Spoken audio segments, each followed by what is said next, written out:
Hello, friends. Welcome back to the tasting room. It's been a minute. It has been a minute. Or a bunch of minutes. So we took a little holiday break, a little Christmas break. And then COVID hit. Yours again. truly got Omicron at a New Year's Eve party in Denver, Colorado. And as one does during the Omicron hit, you know. Hey, so I was talking to one of my brewers today, and, you know, I think I hold a high score because it's 684 days today or 686 days since the pandemic, and I still have not gotten COVID. Go ahead and knock on that piece of wood right there. I'll do it. There you go. Don't want to So be high jinxing score? that one. Right? That is a high score. We have some good bourbon to drink today. You brought a couple beers, one of which I did not partake in because you're trying to kill me with my allergy That's fine. reactions for some reason. Lisa Becklund is on the podcast. She is the chef and owner of both Living Kitchen Farm and Farm Bar, Tulsa, which is over in the old vintage spot, 18th and Boston, next to De Lissandro's. And it was a great, I mean, I think I say this every time we do an intro, but great conversation, great time. It was just a lot of fun. The conversation that you're going to listen to goes from one corner of the world to the next. Yeah, honestly. Goes from really light to really deep. Yeah. Really quick. And you'll want to really stick cool. through it all. Some good stuff at the end, so we'll just let you get right to it. We'll bring Lisa on right after the break. Cheers. Hey, I'm John. I'm one of the partners here at Grassfire Creative. We are a production company. We do animation, video production, live production, anything you need to creatively tell both your story and your business's story. Along with the content that we create, we also provide the strategy behind how to get it in front of the eyeballs that matter to you. We're located right in the middle of the United States in Tulsa, Oklahoma, so no matter where you are, we're just a short flight away. Bottom line is we are very excited to both meet you and tell your business's story. Please do reach out to us one of the ways below via email or phone number, and check out more about us at our website, grassfirecreative.com.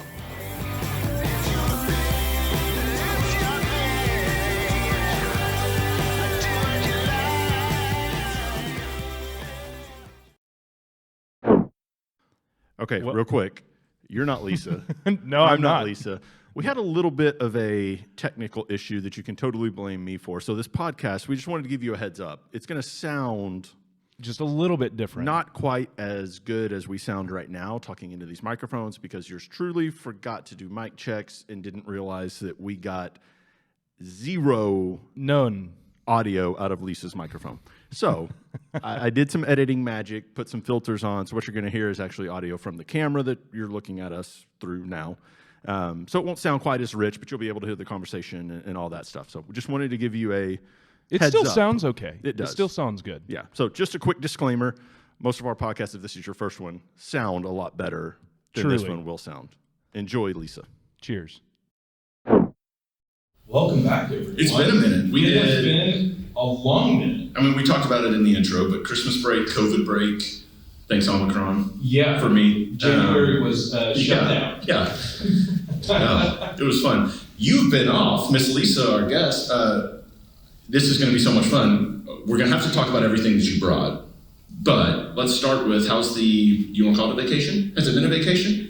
Yeah. Okay, yeah. Technically, I mean, for most of the people that work for me, it's been a vacation. For me, it's been a time of just like going to bed early, waking up early, working on little projects around the farm, you know, just sort of getting my mojo back. So I was going to say you're the executive chef, but I don't know your exact title. What title do you go by at Living Kitchen and Farm Bar? Well, I just tell people I just cook here. I'm just a James Beard nominee, which we'll get to, but I just cook here. Yeah, like people try to, you know, ask me really important questions, and I say, I just cook here. You're gonna have to email Linda. But I yeah, love that, I yeah. mean, I really do. Of course, I'm the chef and co-owner with my partner Linda Ford, and yeah, we're in going on our second year. It's awesome. I know, Wow. I can't hardly believe it. Yeah. Well, congrats on that. You picked a great year to open too. Yeah. First year, let's throw a new opening on top of like everything with pandemic and everything else. Like my goodness, but you survived. It was an experience. I didn't know. I mean, I thought, kind of living on the farm and sort of doing farm table dinners at a living kitchen. I've been through some hard times out there, some droughts, I feel like it just made my resilience a lot stronger. I'm a much more resilient person because of my experience just farming, and all the sort of weather occurrences that happen. I pretty much can roll with most punches. That's an interesting way to put it. And It's like you were more prepared for the punches that came in a way. Yeah, for farm bar I was more prepared, but I have to admit at the farm I really had a hard time because Living Kitchen Farm is all about community and community dining. So we do one seating, it's everybody's around one big long table, maybe 40 people, and not exactly COVID conducive, right? no, because we were cramming them in there like sardines, Right. and that just got shut right down. No doubt. So I think, everyone was talking about pivoting takeout. Well, I just can't wrap my head around takeout. It's not how I'm built. It's not the experience. It's not what I do, right? right? Because I love cooking, but more than cooking, what I love is bringing people together. And so if I have both, I'm on point. But if I have to just do one, it's just kind of like I feel like I'm just not in the game. Yeah, that makes total sense. So the way we do this is we have a 6-pack of questions. We'll each come up with 3. Usually we ask a lot more than that, but that's supposed to be the rules. Very often. I usually start by pouring a bourbon and let Austin ask the first question. You were our first guest who does not partake in alcohol, which is why you brought so much fun things. So in addition to this, I'll let you pick out something that you want to try, and we'll kind of share everything. Austin and I will share this Wild Turkey Kentucky Spirit single barrel from one of the bourbon groups I'm in. I have tried it, if you can't tell. But I do see that. I cheated. I did cheat. It's been a minute since we've done the podcast, and I have all these bourbons just staring at me, so I tried them.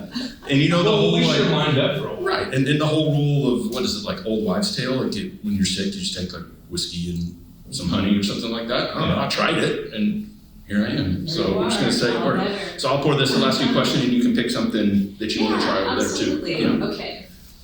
What do you got, Mr. Austin? Oh yeah. Well, okay. So this is really fun for me because, as you know, well, I don't know if you've ever been to our brewery, and if you don't drink alcohol, I doubt that you have. But if you know anything about us, our slogan is craft over control. So when you talk about your business being surrounded by bringing people together and bringing people around one table, it is the same shock that we had when COVID came around, and we're like, well, our entire business is surrounded by community, and it is so hard to break your mindset away from that mentality when you're not supposed to bring people together around the table. So I commend you for surviving that, and all of us trudging through some mud that we didn't These are expect. kind of heavy pours. No, that's okay. I didn't realize I poured so heavy, but I think you'll be okay. I think we'll be okay. We'll be all right. Okay, I'm going to pass this. Okay. You pass this over now. Absolutely. Okay, so. So, tell us what we're doing. what I want to know is, so there at your restaurant, did the farm come first, or and if it came first, was the restaurant a concept that you had already had in mind? And what is the relationship there? Okay, so it's complicated, I Sure. will tell you that, but I moved to Oklahoma from Seattle in 2003, the end of 2003, and in Seattle I had a whole other restaurant life. I owned a couple of restaurants there. One was a screaming success, and the other was a complete and utter failure. Well, the failure kind of blew my mind, and I decided I wanted to get out of the restaurant business altogether. So the restaurant that was doing really well, I was able to sell to my sous chef and her husband, and I was able to kind of slough off the ugly, you know, Right, big right. ass failure. What were the, if you don't mind me interrupting, what were the two concepts? Were they different? Well, actually, no. One was an Italian delicatessen, a Maria, and the other was a Sicilian restaurant. Okay, so they were in the same family. Yeah, I mean, actually, most people would be surprised to know that before I moved to Oklahoma, I had never not worked in an Italian restaurant. I have only worked in an Italian restaurant since I was 14 years old. Is that also where you learned? Yeah, I mean, Okay. well, I did go to culinary school Okay. and apprenticeship, but even when I was doing my apprenticeship at what was then the Stoker Madison Hotel, which is now part of the Renaissance Group, it was Italian, fine dining. And so, yeah, I mean, that was really all I knew. And I had, my partner was Sicilian, and so it made sense that instead of opening up a kind of like quote unquote Italian restaurant, that we would really focus on the foods of Sicily. Basically, La Medusa is still open. So I mean, I think it'll be open now almost 25 years, That's which amazing. I feel like is a really good legacy. But I have to say, I was pretty traumatized for many years after that. I mean, I kind of feel like I just got over it. Really? It took that long? Yeah. And when did that close, or when did Oh you? man, I moved to Oklahoma in 2003, so really I sold it in 2002. Oh, word. And I came here to farm, get out of the restaurant business. I always loved farmers markets. I had a real appreciation for farming, fresh vegetables. So one of the things that we started at La Medusa was to do Farmers Market Wednesday, and that was, we did a 6-course tasting menu based on stuff that we picked up at the farmers market that afternoon. That's so cool. So it was a blast, and it ended up on our slowest night becoming like our busiest night. Oh, that's awesome. And they just, I don't know if they're still doing it, but that was still like going on, even just recently. But I really wanted to get out of the restaurant business, so I moved to Oklahoma. Why Oklahoma? Well, You're taking the question out of my mouth, yeah. Why I mean, Oklahoma? if you're not from Oklahoma, because there is this homing pigeon, kind of effect, right? You go, you Okies are so great. You go out and then you come back, and it's so awesome. But for us outsiders, it is like this refuge, Interesting. And I knew someone who lived here, who farmed, and I was just going to stay for a year, kind of get my head together, and then maybe go try to find some land in Washington, which is absolutely impossible. Oh yeah. Or I can really imagine. expensive if you could, Yeah. right? Yeah. So the farm came first. So yeah, I have been out in Deep U, which is between Oklahoma City and Tulsa. It's right in the middle. So I've lived there for 13 years. How I've never been. Maybe I have been through DP. I'm gonna set this a touch closer Is to this? you. How far away from Strata are you?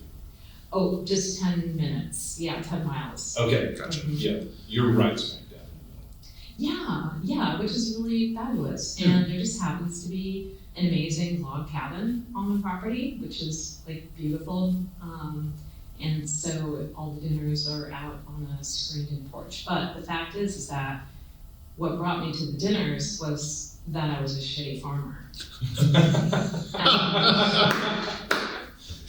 Well, you couldn't have been that shitty, because I was you pretty came bad. here in 2003, or when did you start the farm? Yeah, I know, it's pitiful, isn't it? Yeah, no, I mean, I think that the dinners really kind of started in 2008, when I was so broke. I mean, I think at one point I had $13, that was it, $13. And that weekend, I had a lavender dinner. That was the first dinner that we had. And it was 5 courses, everything had lavender in it. And and I was able to go buy feed and, you know, and so I sort of just, this is what I know. I've only cooked, and I'm still learning. I mean, even though I've been growing vegetables for so many years, every year Oklahoma throws me something different. Yeah. Oh, yeah. It's amazing. I'll make a comment and then we'll talk about what we're drinking, and then I have a question for you too, a follow up to that. But pretty much I'd say 90% of, so you're episode 10, you're the 10th guest, and I would say 8 or 9, if not all 10, have been in some way, shape, or form an entrepreneur. Oh, Right. yeah, absolutely. And it's amazing how much the stress, or you could call it like the drive of being flat out just broke, is like this catalyst to, I don't have a choice but to be successful, because if I'm not, then that's just not a choice. Like, I'm out of money, like I have to be successful. And it's always this like, your ass is against the wall, what are you gonna do? And it spurns this like, I don't know, at least for me, it just stokes this fire, right? Yeah, a lot of the best creativity comes out of those moments sometimes. Yeah.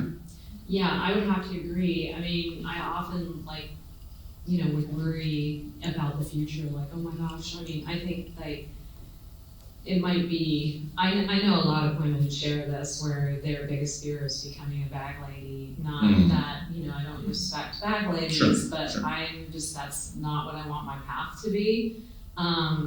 But I think just having that fear alone just like pushes me, propels me forward, that, you know, it is totally a possibility. I mean, it's to this day, any one of us, or anyone listening, Absolutely. like if you own your own business and do your own thing, it could go south. Yeah. Like it could. Yeah. And so it's burned, to me, it stokes creativity. You know, how do we stay ahead of the game? How do we stay ahead of the curve? What can I do to guarantee that, or as much as I can, right? Yeah. Guarantee, mitigate that risk as much as possible by being on the leading edge of X, Y, or Z, or I don't know. It's an interesting thing to hear entrepreneurs, and it all in some way, shape, or form has like that backstory to an extent.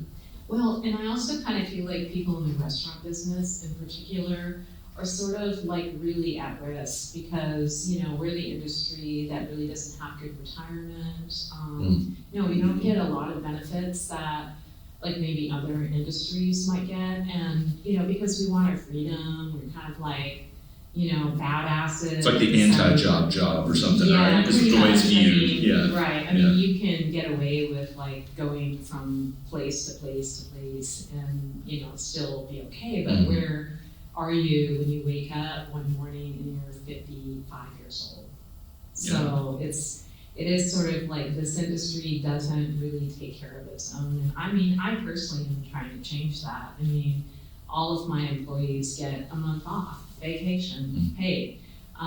They get a 401k. I talk about building wealth and, you know, money marketing. That's amazing. And, that's awesome. you know, because we have Good to for you. change this industry and, you know, take care of ourselves, our future selves.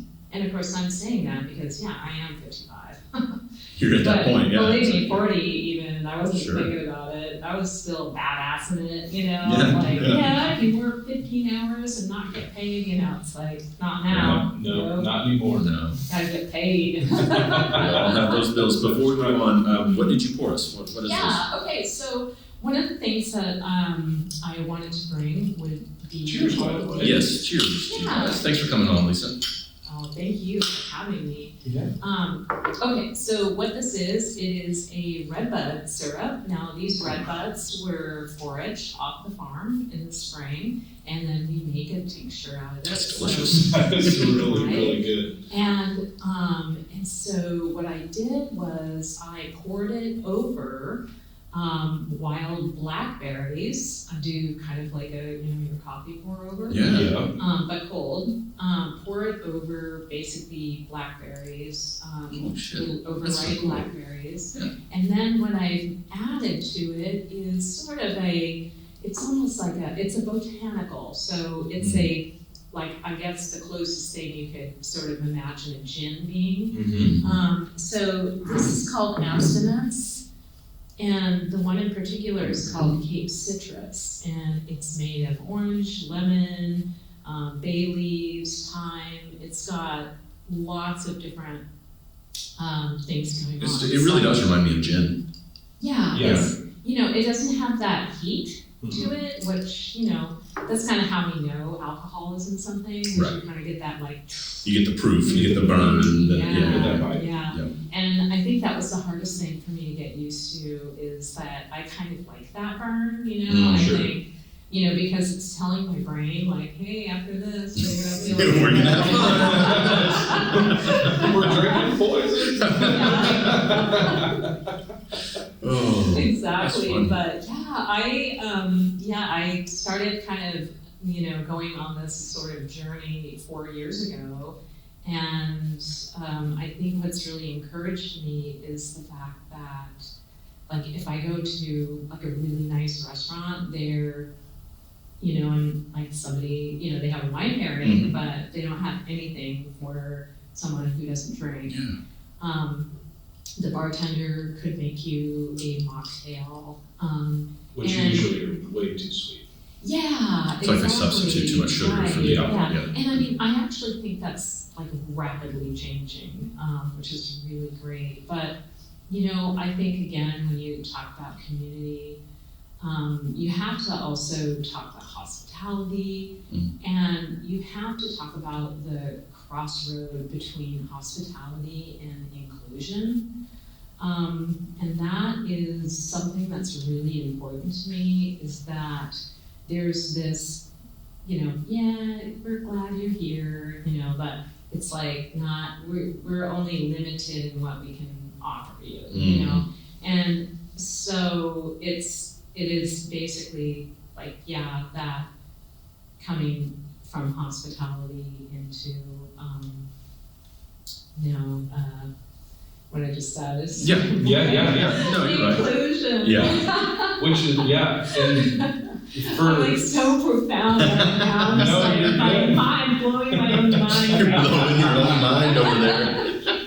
which is a really daunting question and action to take upon, because at Cabin Boys, we came out from my head brewer, my wife, who is our president and marketing director, Lisa. So my wife's name is Lisa, and myself walk out of the Craft Brewers Conference in Denver, and our conclusion of the conference was we have to start making different liquids other than beer.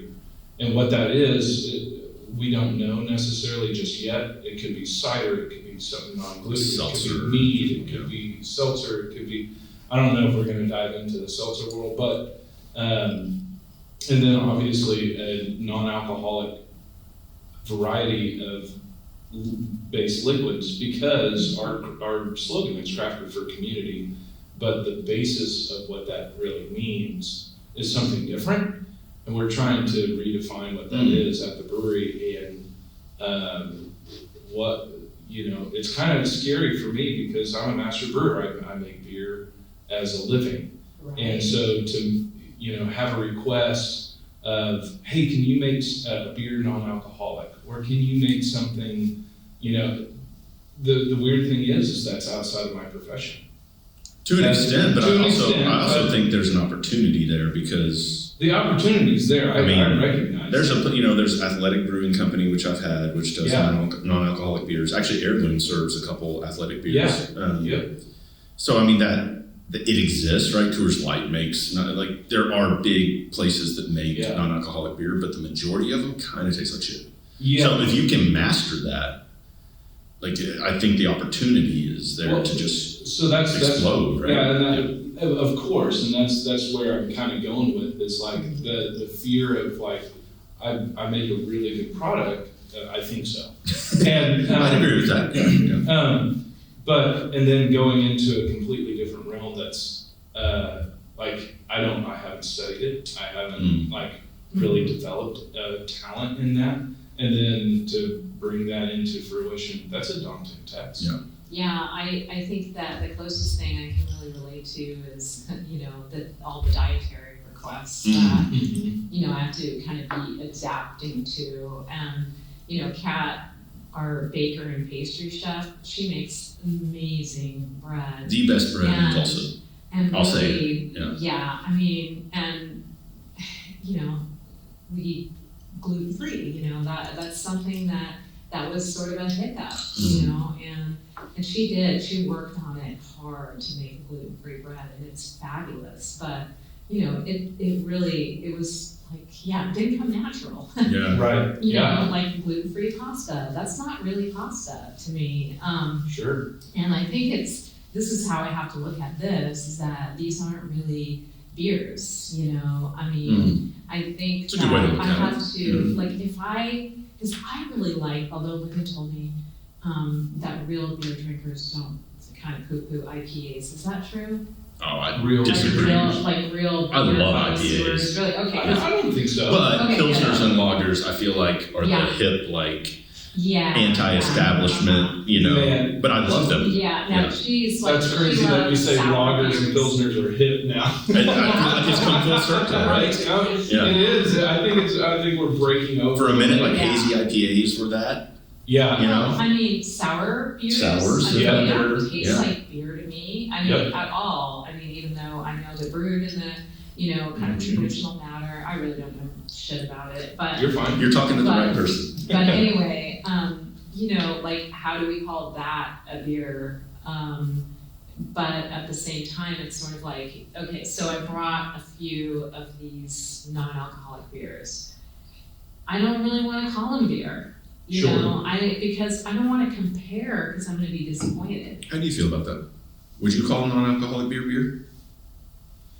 Man, yes. Because I see, Yeah. I understand what Yeah. you're saying. Yeah, it's sort of Yeah. a mindset. Like, you can't expect, you know, like, you can't eat a gluten-free pasta and expect the same mouthfeel of a regular Right. pasta, the same silky deliciousness of a regular pasta, you know, all the things that, you know, pasta was there. You get like a rice pasta and you're kind of like, there's a little chalkiness to it. Now, it Right. isn't that it can't be really good, Mm-hmm. but it's apples and oranges Yeah. to some degree. I agree with that. Maybe with a little, you know, like slice of, you know, some apple in there. Yeah, I don't know, right, like, yeah. there's similarities. But There's a bridge, I but don't know, it's. for me, yeah. I have to kind of change my thinking. Yeah, because, Mm. like, just like that heat, you know, missing Right. that kind of heat, even though, like, I wasn't really, you know, a huge drinker, but you know, Mhm. I mean, you become accustomed to a certain expectation. Yeah. Yeah, that's fair. So I'm not to dive too deep into this, but I will get a little bit existential on that Please. question. Yeah. And I completely agree. You have to change your mindset if you're drinking something non-alcoholic or a drink that's, you know, deeming itself a non-alcoholic beer or a non-alcoholic cocktail or something like that. You have to change your mindset. But the human race has been drinking beer, quote unquote, for 10,000 years plus. And what those beers were back then were probably, you know, they were sustenance. They were the life of the community and culture, because without it, the humans back then wouldn't have had a healthy living, because they wouldn't be able to consume the water, they wouldn't have been able to consume, you know, something safely. So that's why beer is very synonymous with community and culture. But so going back to that, it's where they weren't necessarily drinking or consuming that beer for alcohol. Mhm. They knew that if they, you know, fermented this thing for a certain amount of time, it was sour, and, you know, but it gave them a caloric value that withstained what they were doing within the day. Because like the Egyptian beer in the morning was more like porridge. They would almost eat beer rather than drink it. That would sustain them for the rest of the day. And so, you know, that wasn't an alcoholic consumption in their minds, although it probably had 0.5 to 2% alcohol. Yeah, But that's that a wasn't- really good point. Yeah, so, and they probably had their fancy beers and this, that, and the other. But I think that that's an interesting mindset to think about that kind of consumption and where that product has come from and where it's going, and I agree. that relationship with the human race. And you've each said that it's like a shift in mindset and stuff, and I'm totally okay with this, but I'm actually in a different camp because I don't want to shift my mindset from the standpoint of I'm an inquisitive person and I like trying to find the best of something, right? And so for me, if I'm drinking a non-alcoholic beer, it's to find the best non-alcoholic beer that tastes the most like beer. Sure. Like that's just like, or if I'm eating rice pasta, I want to find the person that cooks rice pasta the best so that I can tell myself like, okay, so if this is cooked properly and by an expert, this is what it will taste like. Like it's, how close can it get? Maybe it's its own thing, I'm not sure. But I've always been like that, cooking in the kitchen, trying to learn, asking you about recipes every time I see you, like, oh, what did you put in this and that? And then the same with beer. Like I don't drink, when I drink non-alcoholic beer, which I was telling you guys before we started, I try not to consume alcohol. It doesn't always work because being a business development sales, you got to go out and have drinks sometimes, and it just is what it is. But I try not to drink like Sunday night through Thursday, right? Yeah. But I have, sometimes I'll want that flavor. I'll want to taste an IPA, or I'll want, so I have non-alcoholic beer in my refrigerator. And so for me, I don't necessarily think of it, and maybe I'm wrong, but I don't think of it as a shift in mindset as much as I think of it as I'm trying to do something that I feel like is better for my body and help, I sleep better and I do all this stuff, but I still want that taste. So I'm in the market of like, show me the best. I want to know what the best this can be, And so it's just a different way to look at it, right? I think that there's two avenues to that. Sure. I think there's, you go to the deep dive of, I'm going to make a non-alcoholic beverage that tastes like this, and be the best at that. Or I'm going to teach people that this is, a completely different product. Yeah, absolutely. I don't think either's wrong, actually. Tell me what you think about the bourbon. Do you want to smell it and give me your like chef tasting? Let's see if we can.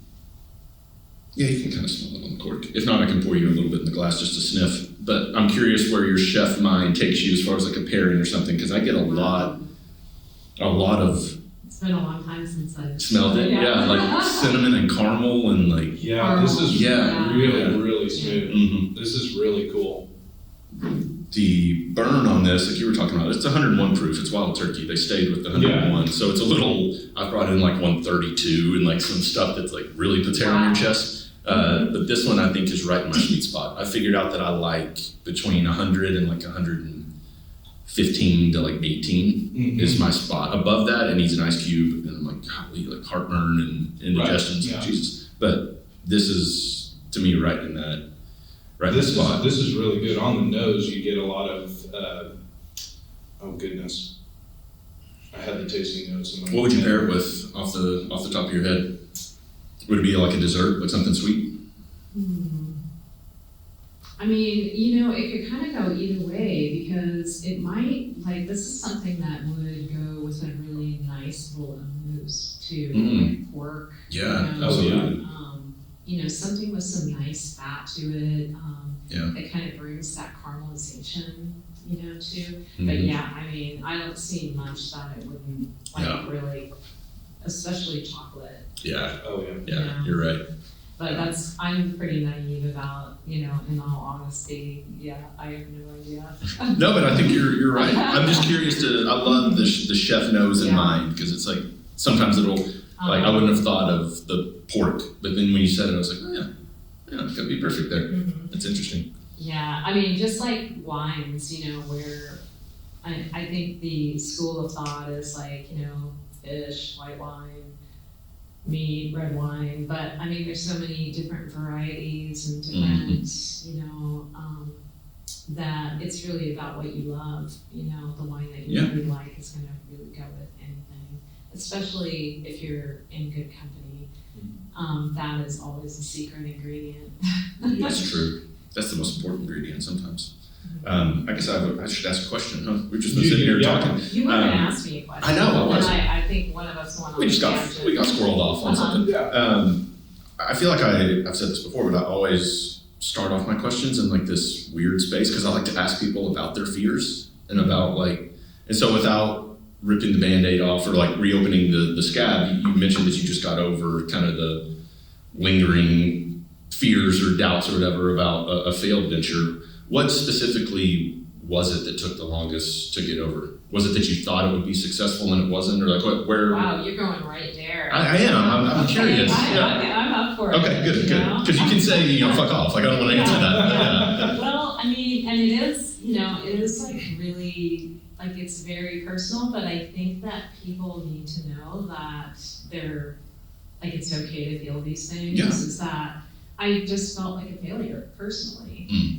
I felt like I didn't have good judgment, that I made really poor decisions, that it was all my fault. I opened up a new place too soon, and I was just beating myself up. And also the other thing is that I really fucked up a good thing, because La Medusa was really, really successful, and it was Travel and Leisure's top 100 restaurants. It was like we were in the newspaper all the time. Right. I mean, constantly. Every night, we had 32 seats and we did 115 covers almost every night, and we didn't take reservations. It was walk-in only, and we were open 5 to 9 and closed on Sunday and Monday. And I think where I really used to beat myself up was that I felt like, why wasn't that enough for me? Why couldn't I have been satisfied? You have that entrepreneurial spirit. Do you know like what people would give for a restaurant that successful?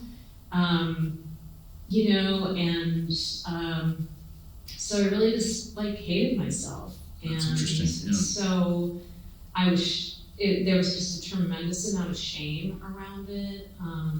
When you have like an epic $1 million failure, there's all these people that don't get paid. Yeah. That is part of the risk. With Medusa, I took out a $75,000 home equity line of credit and had it paid off in 2.5 years. It's amazing. And so, of course, I thought, man, I'm like, I had an over sense of confidence. Yeah, that Midas touch is what you thought, right? I thought I was the shit. Right. Yeah, I really did. I would have too. I think anyone would have. Yeah, I do not think I'm the shit anymore. I have a real sense of my own humanity, That's interesting. And I'm really grateful. To some extent, I think there's this, I'm really grateful that I'm kind of in the place that I'm at. I have a lot of self-knowledge. I'm humble, but at the same time, I want to keep learning. I want to keep growing. But if I had it to do over again, are you kidding me? I would just probably still be in Seattle, still rocking that restaurant, and probably relaxing on the beach. Yeah. Somewhere. But I don't know. Who knows? Right. Anything could happen. I don't know that for sure. But, I think when I started really dealing with it wasn't really until about 5 years ago. It probably took some time to unpack that. There was right? just so much That's shame. heavy stuff. Yeah. Yeah. So much shame, and I really just kind of wanted to disappear. And kind of that's what Oklahoma was for me. It was a way to kind of disappear. Yeah. Left my family where I didn't have to face them. And then finally around 5 years ago, I started thinking, I cannot carry this hate for myself around anymore. Okay, yeah, I can admit, maybe I didn't use the best judgment, but shit, man, I was 25 years old. You can't. When you think about it, I was 24 years old when I opened up my first restaurant. Which is amazing. Yeah. And it was just great, but how my brain, was a 24-year-old brain. You don't fully develop your brain until what, 27? I don't Something know, like that, but sure. I mean, I don't know, I just kind of think like, it's okay. Like, I did those things because I thought that was best. Yeah. I made these decisions based on the tools that I had at the time. And so that came with some therapy and some forgiveness, and it turned my life around. And That's awesome. I mean, in some ways, I'm kind of sorry that it took so long, but it was your journey, right? I think you are the shit, though. You're I think many people. Yeah, you're really, really good at what you do. I'm curious, the last follow-up, and then we'll change the topic and we'll get on to more fun things to talk about. How hard was it for you then to pull the trigger on Farm Bar? Oh, it was so easy. Oh, was it? Okay. Because I was thinking second location, a different thing. It's like, I okay. never thought I would ever have a restaurant again. I was just like, could not even imagine it.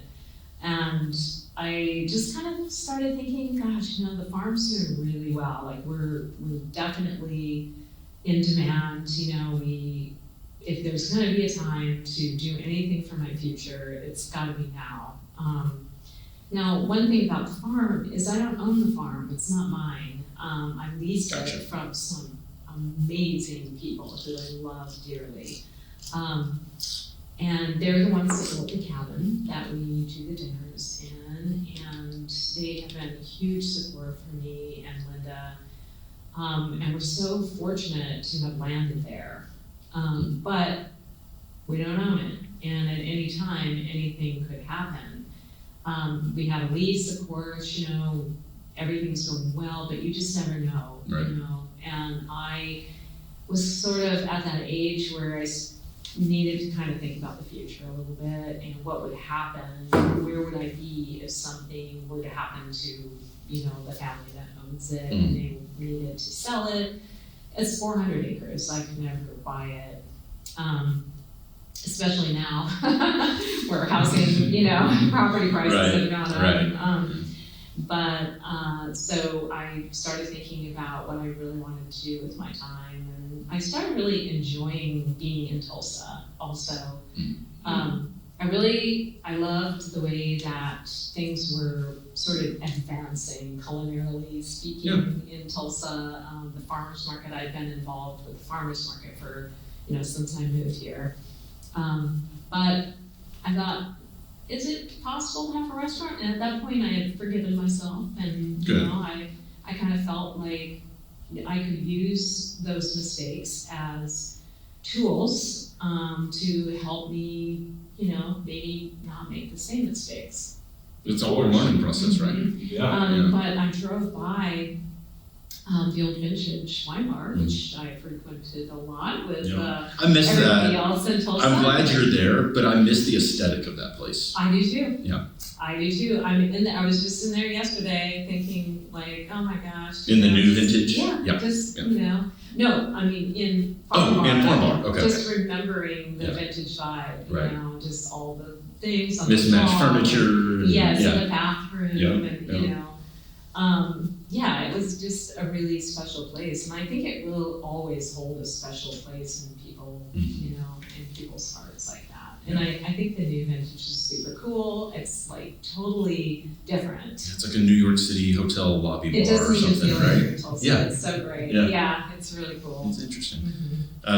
Before you take us to the next question, you want to open a beer, and we can pick a different one to try from your stuff too. Okay. So I'm gonna pick the Cornerstone Saison. Should I pass on that? I do like some cookies. Because remember the Saison gave me an allergic reaction. Oh yeah, that's right. Was that Cornerstone or was that a different one? It could have been Saison. I think it was a Saison, but it might have been out of a bottle. Maybe we'll do this last. Okay, that's fair. Yeah, I can't remember.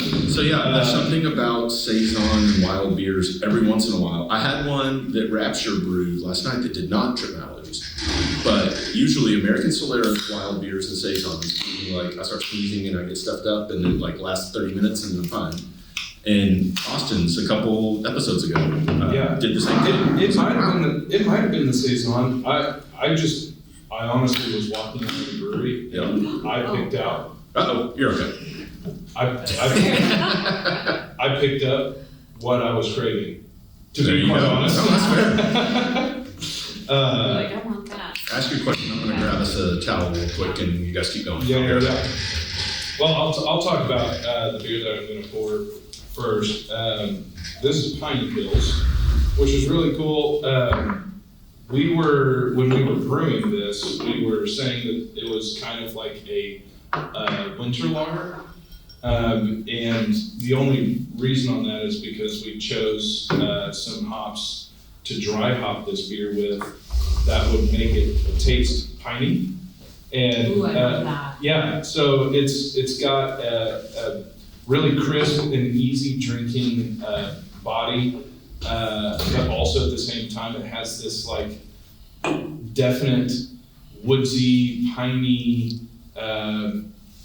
I wouldn't call it sappy flavors, but it has like a honey character to it that really lets this beer explode and gives the vibe of like a winter lager, which is why I was really excited. That is really good. Yeah.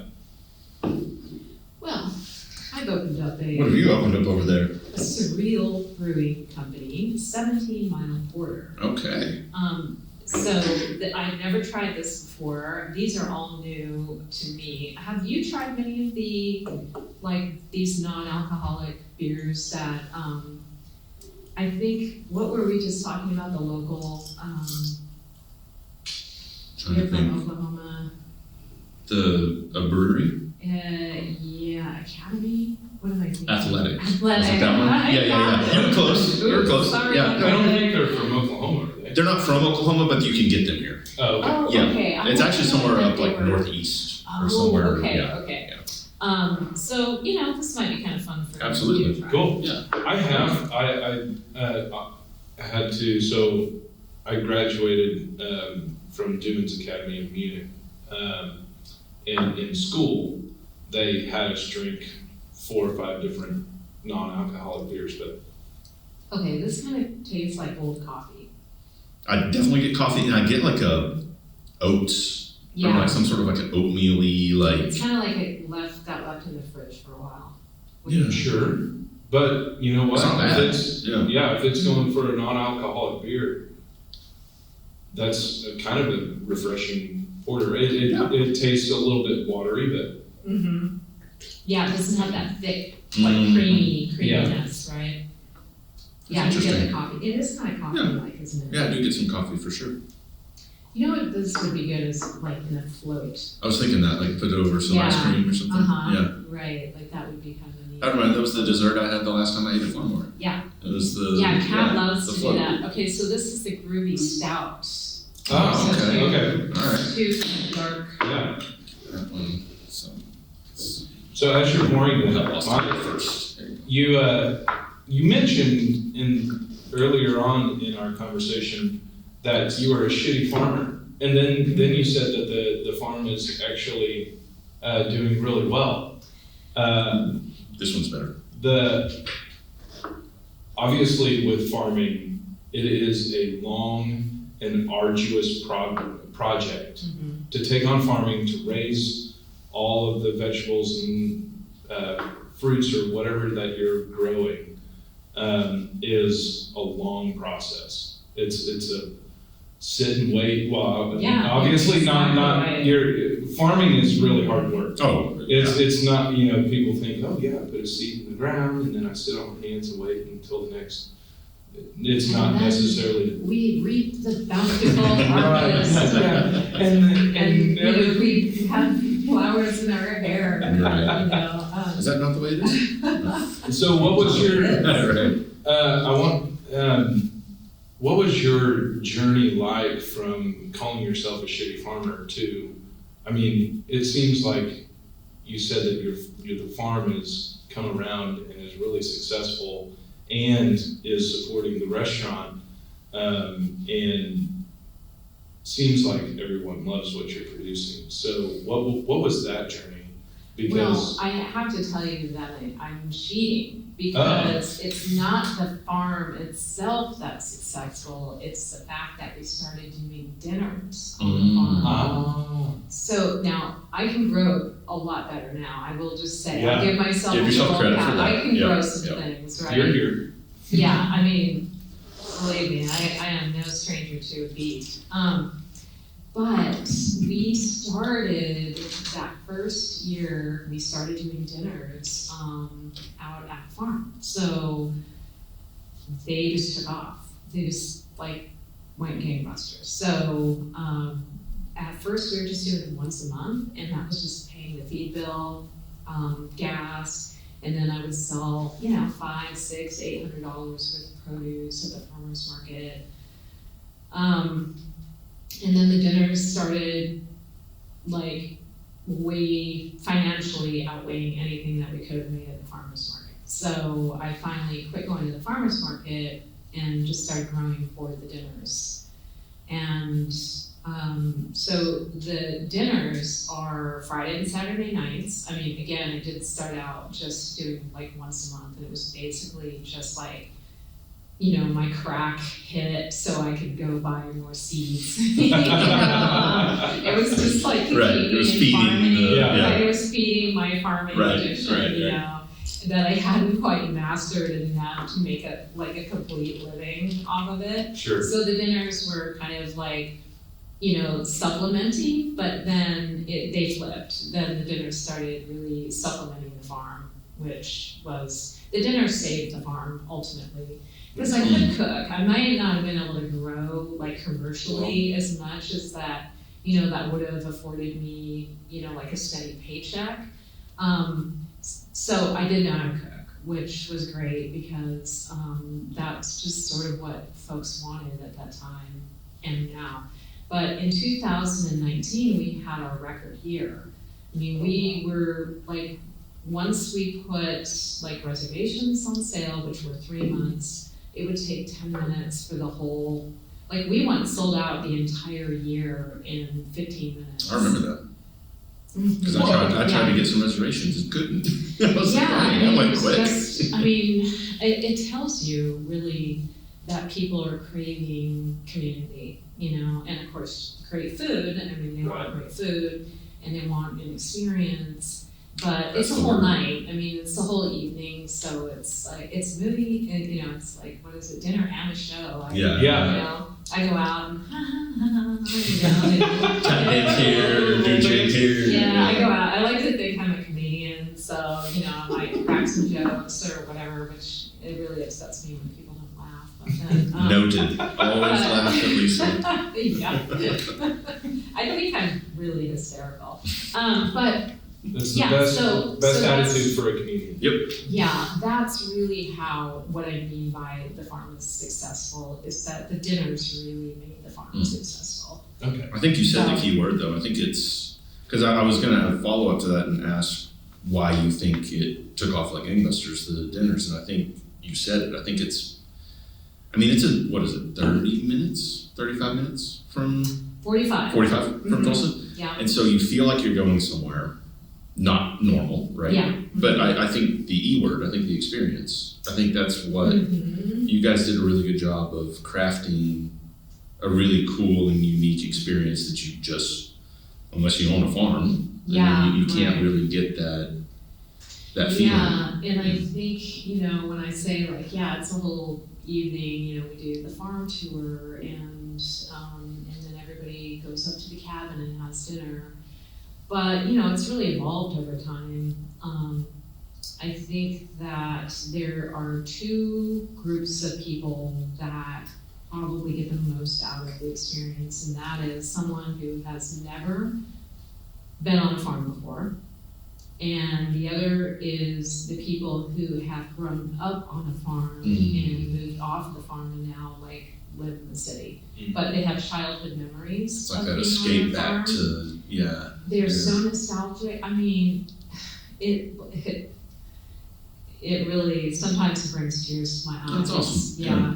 It's so really wonderful to talk to someone, that grew up on a farm in Oklahoma, milked cows, before they ran to catch the school bus, and hearing those stories just really, it's pretty cool. Can you remember the weirdest question you've been asked on the farm? Like from somebody on a farm tour, did someone ask you something sometime that just resonates in your mind as like the craziest question you've ever gotten? Ooh, gosh. And it's okay if the answer is no. I'm just curious. Like, I didn't know if there was one person that just like. I get a lot of weird questions. I mean, actually, I just can't decide on one. Well, okay, so one of the weird questions, well, and it's not really weird, it's just very, okay, so my hay guy, it took me under his wing a long time ago. So he cuts all our hay for us, brings it over, takes really good care of me, and has for many years. And he told me once, he was teaching me farm etiquette. And he said, never ask, a rancher how many head of cow they have. It's like asking them what's in their bank account. Yeah, Ooh, it is. That's a great Right? point. Yeah. And I was like, really? Okay, I'll stop doing that. Because you whoops. So, of course, we used to raise sheep, and even though sheep are nowhere, near the equivalent financially as cows are, a lot of people would ask me, how many sheep do you have? And of course, like, what is the big deal? Like, I've got 150 sheep. And then I would like back it up with like, so now you know what's in my bank account, but there you go.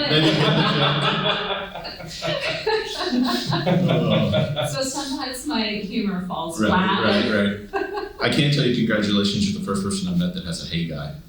Oh, yeah. But maybe I just don't talk to enough farmers about it, but like, don't know. First person I know that has a hay guy. It's my turn for a question. It is. So I alluded to it earlier, but you were nominated for the James Beard Award. So 50 times over, congratulations for that. Where were you when you found out, and how does that go? How do they let you know? How's that whole process? I was actually on my way to the restaurant to scream at my contractor. This is when Farm Bar was being built? Okay. Yeah, I was in Oklahoma City, and I got some bad news, and about like, because it took a whole over a year. It took a while, yeah. Yeah, over a year, and I got like 3 months free rent, but then I was having to pay for it, and apparently there was just like no one there for like a week, and so I just of course it was COVID, there was plenty of excuses, but I just kind of was blowing my fuse a little, and so Linda was driving back from Oklahoma City, and we were gonna go home, and I was gonna go straight to the restaurant. And I was just like fuming. I just remember this so much because I think like when you get knocked from like being super angry to being like extremely like happy, it's That's like it does something to your weird brain. shift of pendulum swing there. Yeah, so my friend Colin, who at the time was the chef and founder of Nonesuch, texted me. Yes, yeah. And he says, congratulations on the James Beard. And I was like, no, he just said congratulations. And I was like, for what? And he was like, and he texted me the Eater, article. And I was like, oh my God. I mean, I was just like freaking out. Yeah, it was pretty exciting. Was that your first ever nomination? Yes. Okay. Because you said you were in the news a lot for Seattle. I didn't know if. Yeah, no, just like, random paper stuff, like, what's on the menu? Sure. And for those that don't know, that are listening or watching, how would you describe the James Beard Award, and how would you compare it to like the Michelin star stuff and all that? Like how do they live in the same sphere in your mind, or? To some degree, yes. I mean, it's really telling you you're doing a good job. I mean, both of them are. I think James Beard is more like organic. I think basically you can just be anyone, a normal person, and get a James Beard just on, your contribution to, the food service, and, all the different categories that they have. And the Michelin star is really about being super intentional about getting a Michelin star. You have to try. Yeah, it's a huge investment of money because, there's criteria, although that is, maybe hopefully kind of changing a little just as James Beard Foundation is changing. like you can't get a Michelin star in Oklahoma. They only have certain regions that they are in. So, but I mean, I think that if we could get a Michelin star, I would totally probably make the effort to do that. Of course, yeah. I think it's worth it. Although, I have heard stories about it, just like the amount of stress that it causes. So, I mean, if you have someone from Michelin come in and you have a bad night, I mean, that server is pretty much like done for. And you can lose a star, right? right? You can, and that is like, I mean, yeah. Apparently that's pretty bad. That would not be good for business, yeah. Yeah, I mean, I don't know. So, James Beard, you can totally live without a James Beard nomination and do really well. I think it's just like a real good affirmation. I mean, for me, it was like, oh my God, thank you. It's like affirming that I'm here, I'm here, and it just felt really gratifying. I don't know this, so I'll ask, and if I'm forgetting someone or don't know, I apologize in advance. Were you the first female chef to be nominated in Oklahoma for James Beard Award? Well, actually, there has only been 3 chefs nominated, and that was the same year. And oh, wow. So yes, I am the only Congratulations. one. Yeah. The other 2 are also really amazing people. Kevin Snell, Yep. who used to I love Kevin to death. Yes. And then Jeff, I'm not thinking of his last name right now, but he's in Oklahoma City. And I was trying to think of his restaurant. And yeah, that's right. Mm-hmm. And so that was actually the first year Oklahoma was even on the books. So that was really cool. So We're that sitting tells here you, with chef royalty. I mean, this is awesome. It tells you how much Oklahoma has grown. I mean, it's probably. I mean, I'm great. I'll take it for sure. But I know that there's a lot of other chefs that are equally as good. If not better. Of course, let me just say, I'm like really good, okay? But on that note, I don't think you get nominated. On that note, I'm the most humble person. But whose food do you like to eat? Who intrigues you and who inspires you around town? I do. Well, let's see, in Tulsa. Or you could say Oklahoma City, or really anywhere, but here locally for sure. I like to go to Nunsuch. Yeah. I like multi-course dining experiences. I mean, that's kind of like my interest. I like that kind of dining because I just kind of like to experience a lot of different flavors. And like if I go to a normal restaurant, I end up ordering half the menu. Yeah. I mean, because I We just eat like the same way. I'm a very indulgent person. I'm kind of like all or nothing. Trying to, maybe temper that a little bit.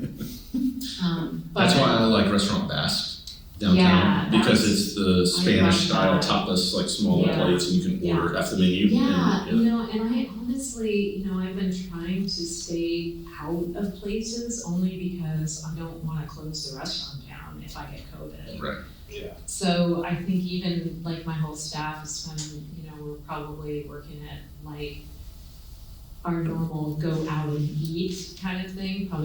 We're probably down to a quarter of what we normally do, because we just like if one of us gets sick, it kind of shuts the whole operation down. Yeah. It's really a lot of pressure to put on restaurant people. It really is. Yes. I mean, it's the loss of tips, it's the loss of income. It's sort of really kind of drag. But I love Orrin. That's probably one of my favorite places because I love what he does with vegetables, and I think that's really fun. What I love about, and I'll let you, I promise you, you can ask your last question here in a second, but just as a statement, what I love about, maybe it's the entire food industry, I'm not sure, but I know for sure here in Tulsa, is that like when I was helping you guys out at American Solera every once in a while, like I learned like 3 or 4 different recipes just by asking. And I went to eat at Orrin for brunch once, and I sent Matt a Facebook message afterwards, and I was like, this is the best, I don't remember what it was, but maybe hummus. I was like, this is some of the best hummus like I've ever had. he's like, oh great, I appreciate that, and sent me the entire recipe, Whoa. how to cook it, how to do the like. Where That's else awesome. does that happen? It's it's such a cool community though, and I think here especially, like everyone is just so damn nice that it's just really. I'm sure there are assholes, and I'm sure there's rivals, and I'm sure not everybody is that way. Yeah. But at least in those two examples, like I just love the industry. It's just really good people. Yeah, I feel like I'm just kind of getting my feet wet and just starting to get to know people.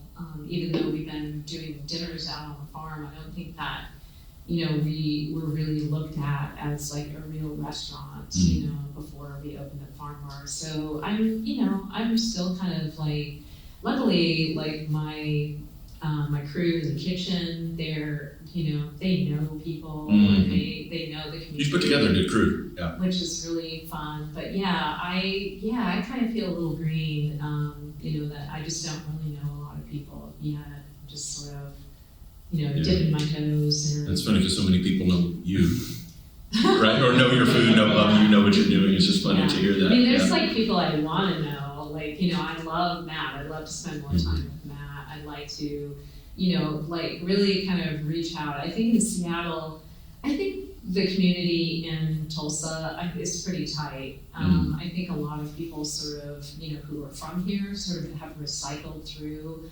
multiple restaurants, so they kind of know each other. And it was like that in Seattle too. And, I kind of miss that sort of, that just kind of knowing people, just like going into a restaurant and, knowing half the people that work there. And that's not me, but I guess in some ways it's kind of nice because, I also don't know like their baggage. Right, yeah. Yeah, the unfortunate part is anytime I go to a restaurant, someone's going to know. Yeah. Mm-hmm. Someone's going to know me. And Tulsa is also. I have to always behave. It's a small, big town, or a big, small town, whatever you call it. It is a big, small town, and I love that so much, and I totally, I love coming into Tulsa, and like I got a bicycle, and riding the trails, and you just don't do that kind of stuff out in DPU. Fair. People kind of drive by and they look at you like, are you trying to rob us? Yeah, my bike. I'm through town, just, You need to get The worst criminal ever. Yeah, well, that's so true, right. And then one time I did ride my horse to the PDQ, no one batted an eye. What kind of horse do you have? Well, I have two Mustangs Okay. and a new one. It's like, Linda knows the name of it. It's like a little Prancing trotter horse, okay. Yeah, something like that, but That's cool. I kind of inherited them from my neighbor. Okay. Yeah, they're sweet. I've always wanted horses, and now I have them, but now I have no time to ride them. That's very true. Mm-hmm. Are they a lot to keep up with? No, they're super easy. Right on. Yeah, they're just super gentle. They want to be loved on, and I gotta make sure they're okay, or they like to go wandering. Did you learn how to horseshoe, or do you have someone come out? No, I don't use horseshoes. Okay. Yeah. I've always wondered I kind of understand the concept of horseshoes, but they're just like wearing shoes, aren't they? I guess. I don't know why. Yeah, they're to protect the frog. Okay. That's, the tender part in the horse. So if they're like walking on, cement, it's just kind of a barrier. And, Oh, yeah. And then, their hooves are sort of soft and they can crack, and it kind of prevents it if you do it correctly. Right. But the idea is that if you have good hoof care, then you actually don't need to. You probably sense. wouldn't want to walk them on cement though, Sure. Yeah. Before your last question, we have a lot of bottles left. Do you want to sample anything And we else? have cookies. And we have cookies. Oh, I know. Eat I some of these cookies. Okay. So these are cornmeal cookies. Okay. Yeah. Okay, so this looks kind of interesting. Okay, so this is a non-alcoholic spirit called Harmony. It has juniper, rhubarb, eucalyptus, bitter orange, green, cardamom, chamomile, fennel, lots of other things. So the entire kitchen. Yep. Yeah, I think that's what is most kind of confusing about these is that there's so many ingredients. So it's like, but I don't know, like how many ingredients are in What is it trying to emulate? a digestive? Okay. Oh, okay. Bitter, kind of Yeah. more of a, so let's see. These cookies are amazing, by the way. Yeah. Oh, that's really good. Don't sound so surprised. It's okay. And very weird. Very weird. Yeah. Kind of funky. Yeah, okay, so Okay. this might be, it's cloudy. It It's is. kind It's of very cloudy. brown colored. Kind of like mud water. Kind No of offense to the water, person that made it. right? No, it's, Ooh, it yeah, does have I that, think whoa, what am I smelling? Like almost really- Jaeger, like a yeah. spearminty, like, Yeah, I think licorice kind of or something, Licorice, yeah. minty. It also has like a very strong, like kind of potpourri. Mhm. Yeah. That's what I get on the palate too. Licorice. Is There's it- a lot going on. Yeah. Lots of licorice. Yeah. Yeah. So this might be kind of interesting to do with. It's a lot thinner on the mouth Mhm. than I It is was like it's expecting. really thick. But so I don't know if I would do like, cut it with like Whoa. juice or mineral water, but it definitely. I don't know that I would want to get it straight. It's interesting, yeah. I mean, I'm trying to I You think can when I use think this about with, like pairing. sweet tea or something. Yeah. Give it a kick. Mhm. Yeah, I kind of think like with pairing, with food, it definitely would like kind of go along with something else. But I'll have to I think always go about back, Maybe like, like a pecan pie. this is Yeah. the second time I've thought about Actually, dessert it's like with this. pecan But yeah, that. It Yeah. really does. That's so wild, Yeah. right? it's the second time I've went to dessert in my head with one Yeah. of these drinks, but yeah. Well, and I think that that's really the challenge for me because I do the non-program at Farm Bar. Is trying not to have like too heavy. Like what I really go for is some clear. Like I love the clarity. So I made a shrub out of cantaloupe. So this was from the summer. I froze some cantaloupe and then I just kind of let it ferment with some apple cider vinegar, a little bit of sugar, and then I strained it, but I didn't puree it. It was just sliced and it sat there for 2 weeks, and it was phenomenal. It had a little teeny bit of funkiness to it.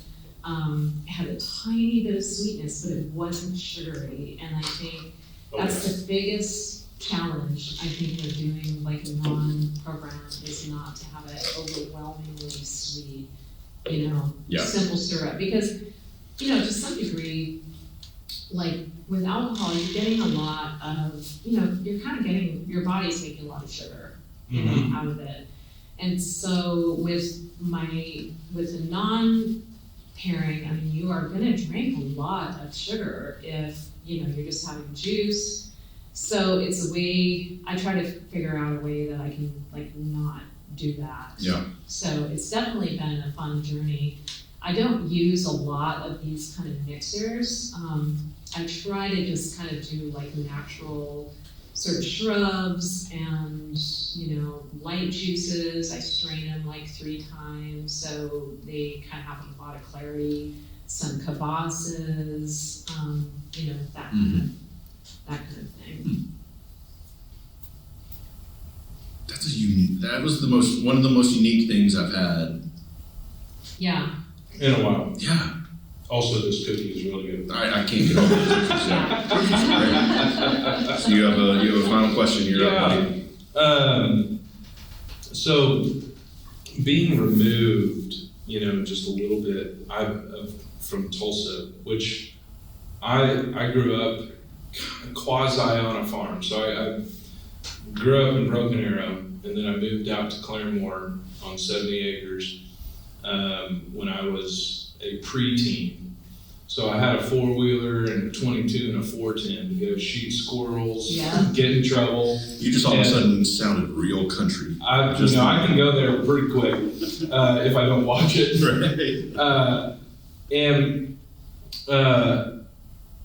The through line there is you can romanticize it as much as you want, because the farm life out in the rural area is really, really cool. I love it very dearly. But to people that are coming into Tulsa and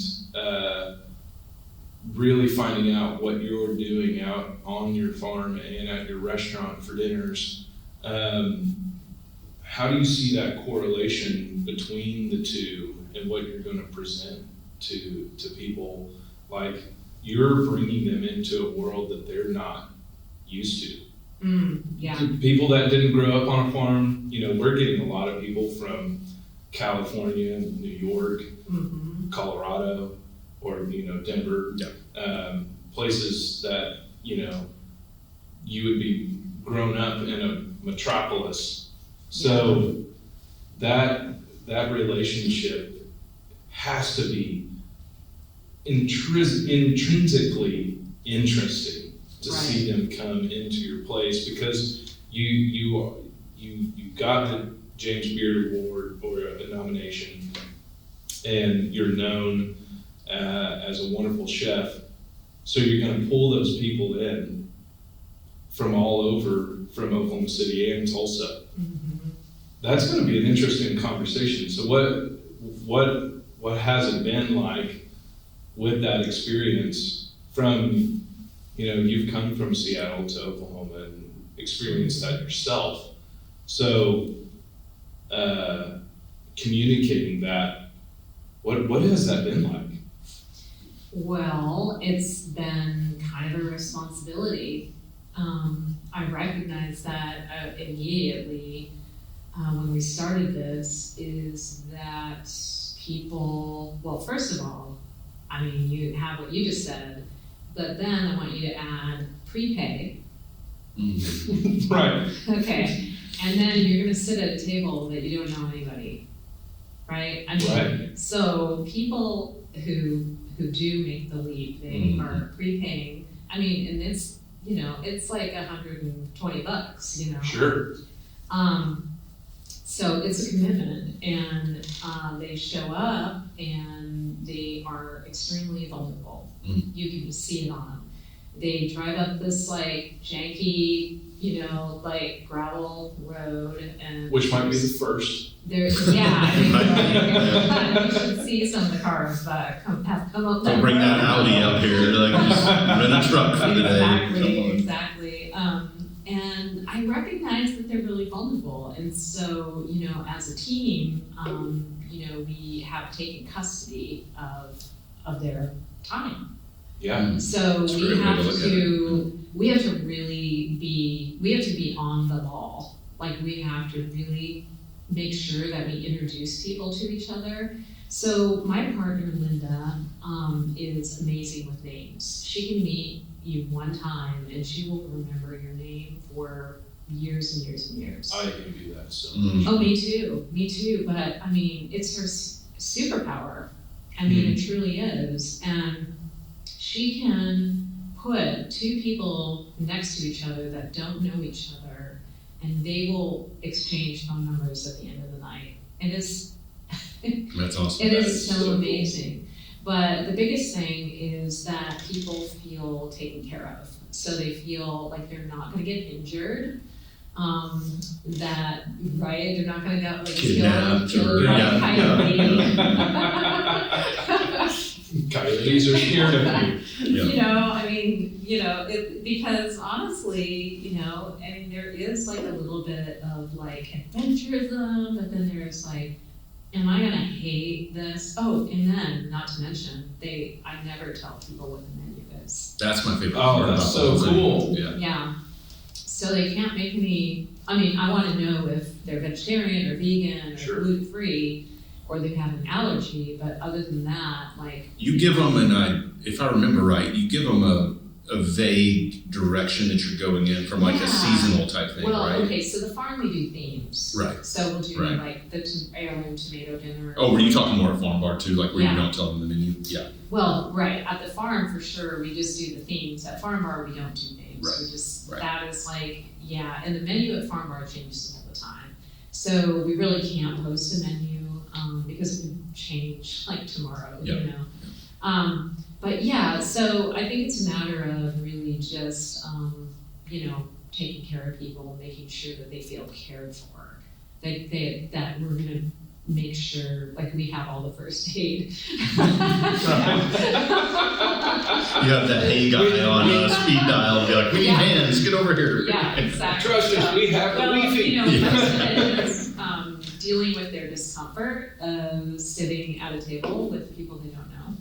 And, you know, how... I love that though. That's right up my alley. Like, I just love that. I love making friends. I do too, but, you know, it can Not be everyone's, awkward. not everyone's the same way. Right, it can be awkward, so it takes like our staff to take that awkwardness away, to put everyone at ease, to just kind of make it a real fun night. Of course, the environment is stunning. I mean, the cabin is in the woods, so the back porch is in the woods, so it's, you know, it's really pretty. You hear all the animal sounds.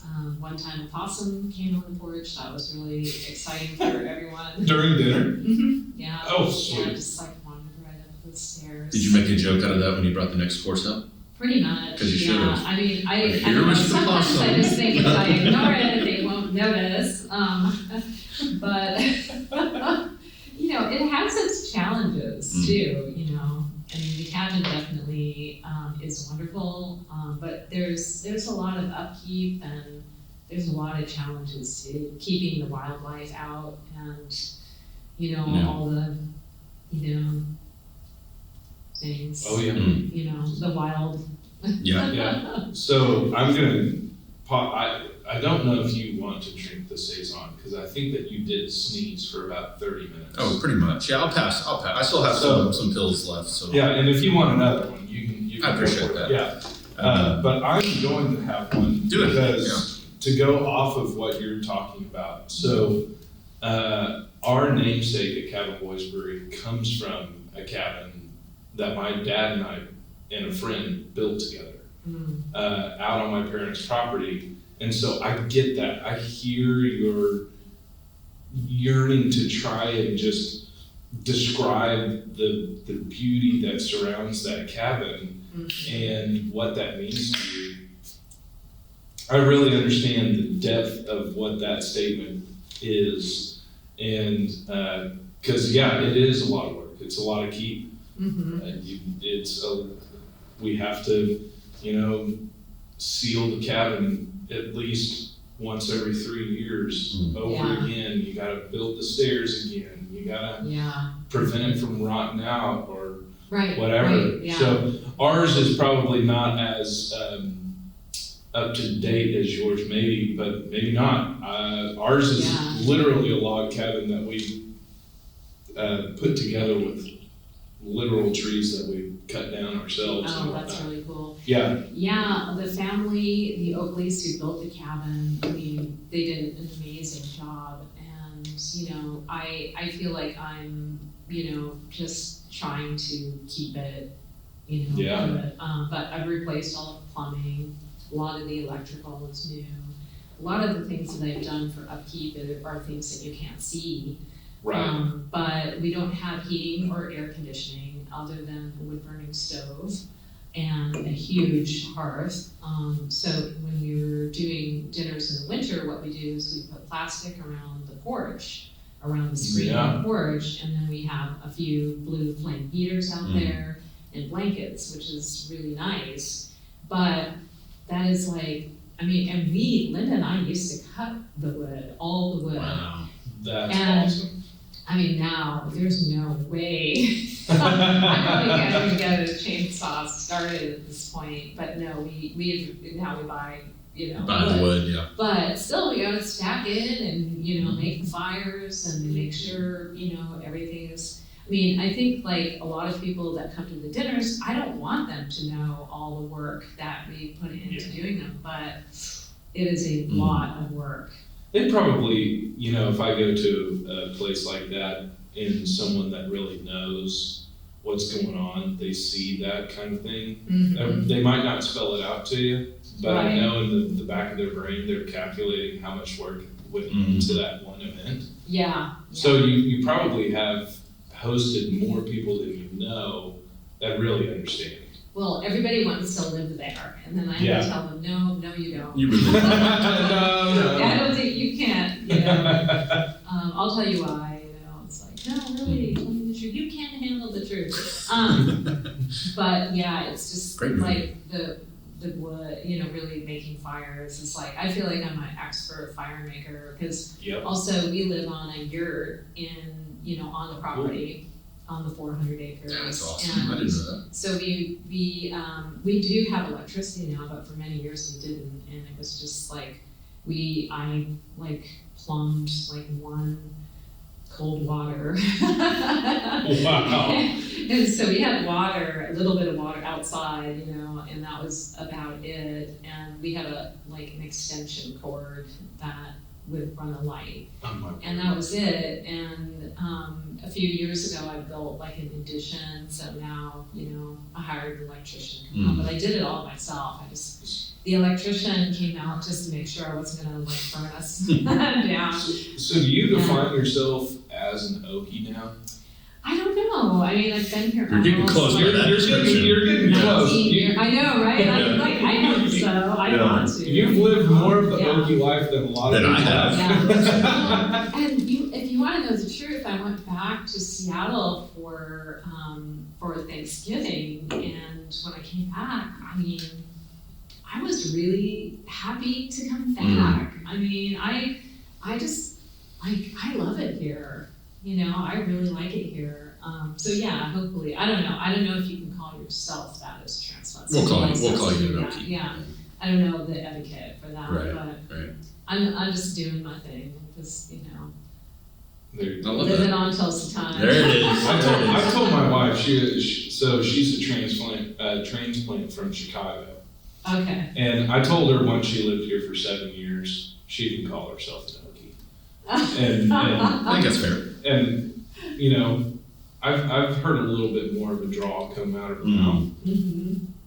Not much, A little bit. Yeah. but a little A bit. little bit. I use y'all so much. There it is, I go yeah. home and they're like, what is coming out of your mouth? You know, I'm like, What is that you guys word? need to pick it up. It's really versatile. It means so many things. It does. It's an important, yeah. So there's like 4 things I want to ask you that I'm going to try to like just part them off in like Oh, to you're one gonna do question. it. I know what. I mean, yeah, I've just thought of all these things. Before I do, is there one other thing you want to try, or are you Are you good? guys interested? I'm good. I think we've had a couple Yeah, I think I'm good. I'm liquided out. What were these that you brought? I I have do no want more. idea. I do want Emily, more cookies. Okay. yeah, you must eat all those cookies. I'm gonna leave those with you. Interesting. So. Ooh, thank you for that. Yeah, so I went to Ranch Acres because Emily is carrying Emily's the a best. lot Yeah. of amazing noms. So, and those are new. So That's she was. Well, shout out to her. It's really cool. She's coming up on her year anniversary of alcohol free, Yeah. and so it's really.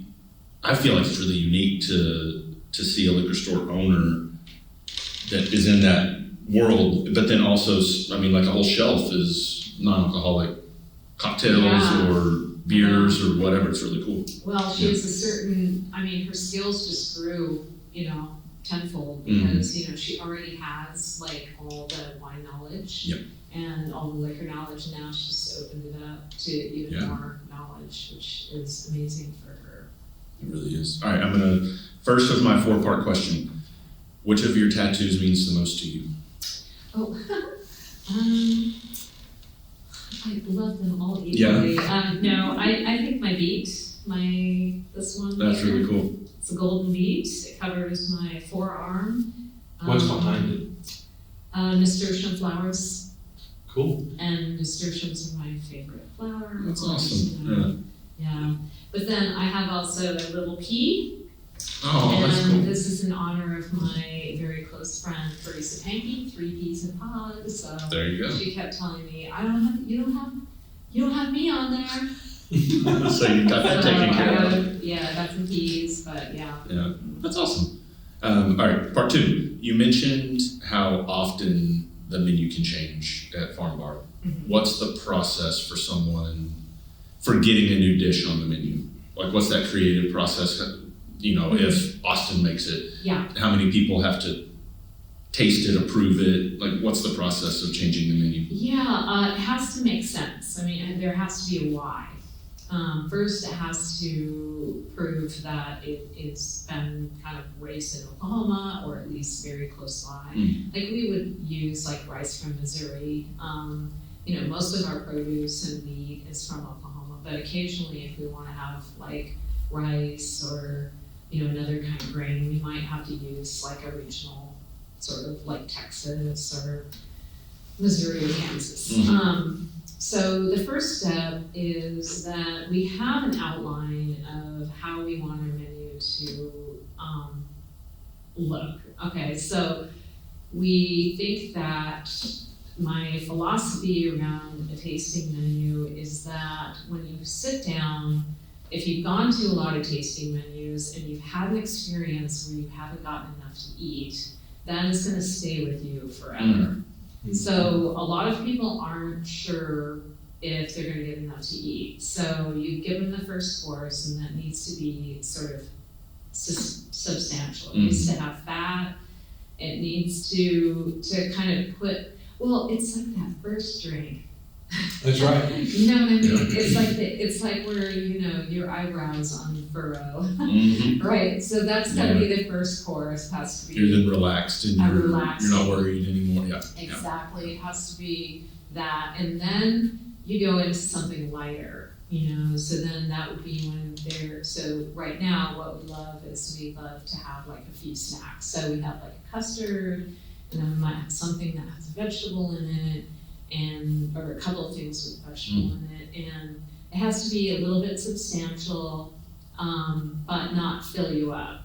You know, you want to be able to have like a couple of bites of it and want more. And then the next course is going to be like a little lighter, and then it's going to kind of weave in between heavy, light, as far as like the third or fourth course is generally the bread, and that is sandwiched by like a pasta or, you know, a protein.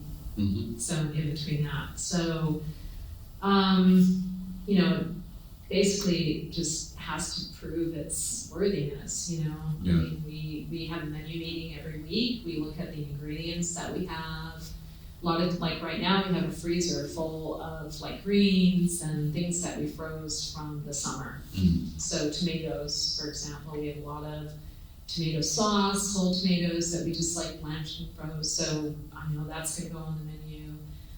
We made sausage, Austin made some sausage, so that's, you know, so we're gonna look at things like that, and then we're just gonna see kind of where they fit and if it all makes sense together, because, you know, we don't want anything, we want the whole menu to be a whole piece, you know? So the whole menu kind of has to flow together. What I generally don't do is, you know, I'm not abstract when, you know, I want to go to France and, you know, Spain and then Japan, and, you know, Japan, sorry, I didn't say it like that. Nippon. You know, I'm not really looking to like travel around the world as much as I am. That's like, fair. how can I take these vegetables or, you know, this meat, and how can I bring the best out of them? You know, so everybody makes a contribution to the menu. We kind of just hashed out, and we have like, you know, our pads of paper or whiteboard, and, you know, we start thinking about it. We want people to, I mean, our hope and dream, you know, I mean, my goal is that, like, when somebody leaves the restaurant, they're like, wow, that was freaking incredible. When they leave the farm, what we want them to say is, can you believe we did that? That we got to do that, you know? So. That's awesome. Yeah. Ultimately, though, you have, being chef owner, like, have you ever had to crush someone's dreams of being all the time. It's a great dish, but all the time. not right now. I mean, I really try not to shut people down, because I feel like we all have to go at it as, you know, like, we're all really trying hard, you know, and we're all really talented too. But sometimes, you have to look at the execution. Okay, so this idea seems good in your head, but can we pull it off? Do we pull it off? I mean, what is the prep like? How many pieces of this? And then as far as service goes, can we actually do it without it putting the whole menu behind? Will it take 20 minutes to plate something up, Yep. Is it something we can do ahead of time? Do we have to do it right now? So many things to think about. We have a tiny kitchen, which is great, but our kitchen is really small. And so, the square footage is important. So it's if you have a menu item, it can't take up the whole kitchen. So, go ahead. Can we do it 2.5? Yeah, sure, go ahead. Yeah. I know I'm out of the question. No, it's okay, I'll allow this. The burning thought in my brain, especially with your restaurant, I have wanted so badly for a chef to make wild game of Oklahoma. Yeah, and you know why that's hard, right? I know why that's hard. Having, deer or wild boar or something made. I've never had a dish made professionally of that kind of meat. I've cooked it myself, I've harvested it myself, and I love doing that. And I can just envision having a great, maybe we just have to have it off the books. But which is what we used to do at the farm. I used to trade my neighbor who lived fairly close by. I don't actually really know where they live, but we traded them beef for deer. Oh, that's cool. And believe me, I would be all over that, but all our meat has to be USDA, has to go through a USDA processor. So it's and then, we have to have more than one deer, but. But if you wanna make that happen, can I be the first one to prepare that for you? Yeah, so Oklahoma, federal government, please allow us to get this creative. Please fix this. I don't know if it's just a matter of. It's not dangerous. I was thinking about that recently. I wonder, if you can just take your deer to a processor, normal processor, but they're USDA. Hey, they probably would charge an arm and a leg. It might not work. Sorry. I see what you did there. It'd be But I make deer. I make a wonderful South African dish, actually. What are you making at the? Okay, so I was going to tell you about this, and I might as well do it now.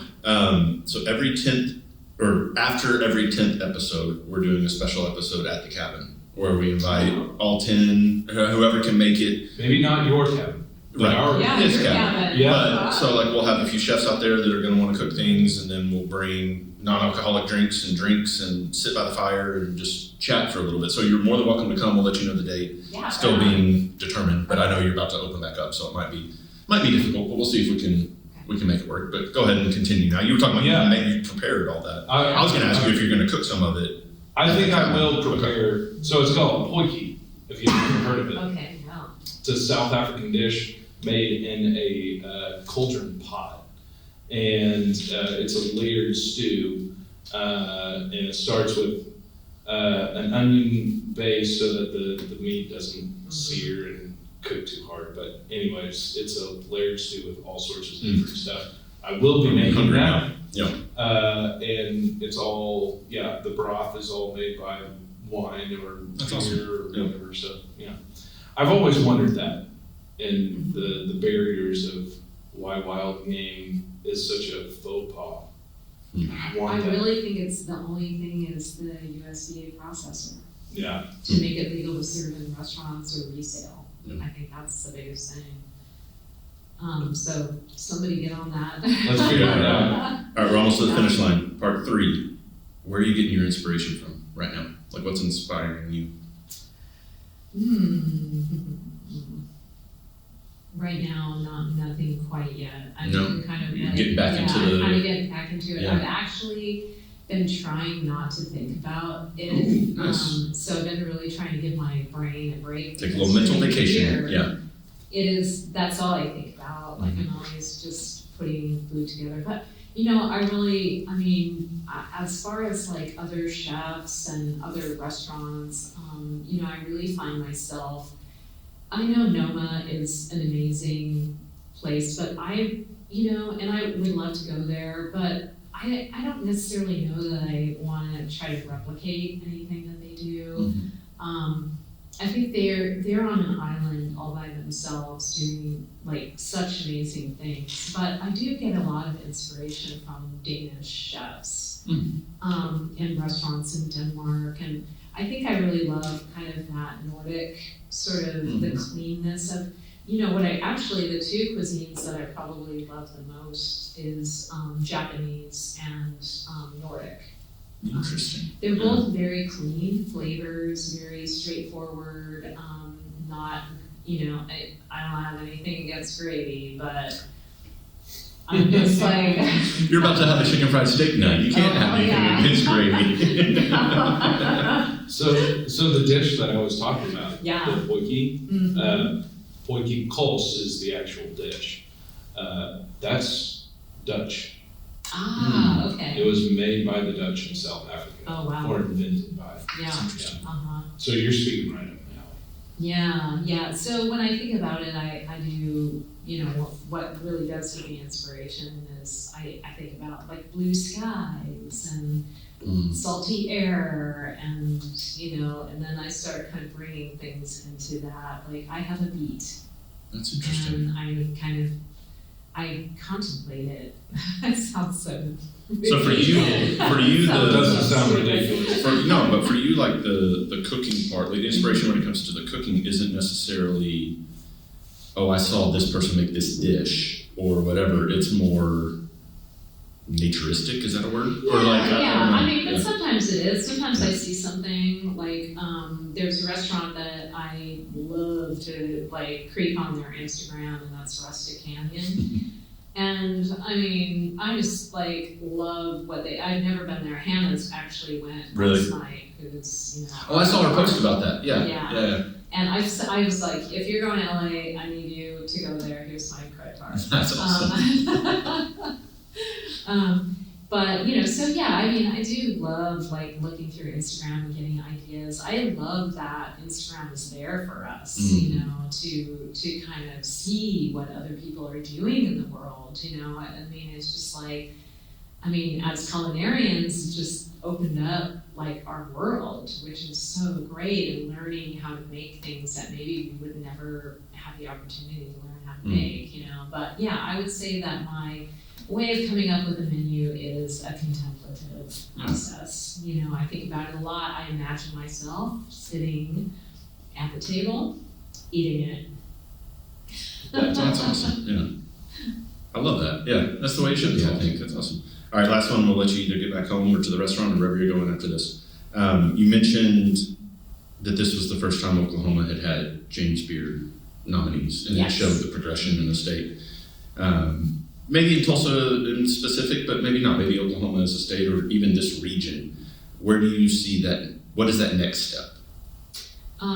Next step to getting like more attention, more kind that, or just establishing a certain culture or a certain identity when it comes to maybe the food scene, or I don't know. Well, take that wherever you want. I think that going back to Instagram, I think that has kind of helped sort of open people up to other ways of seeing food, where it's not just through like a very small lens. I think that people coming in I think our problem here in Tulsa, is that we as restaurants, and I recognized this immediately when I moved here, that we cannibalize the same people, right? Mm-hmm. So the same people that are going to like Amelia's are going to go to Bosque, are going to go to the Tavern. We're just like cycling through people.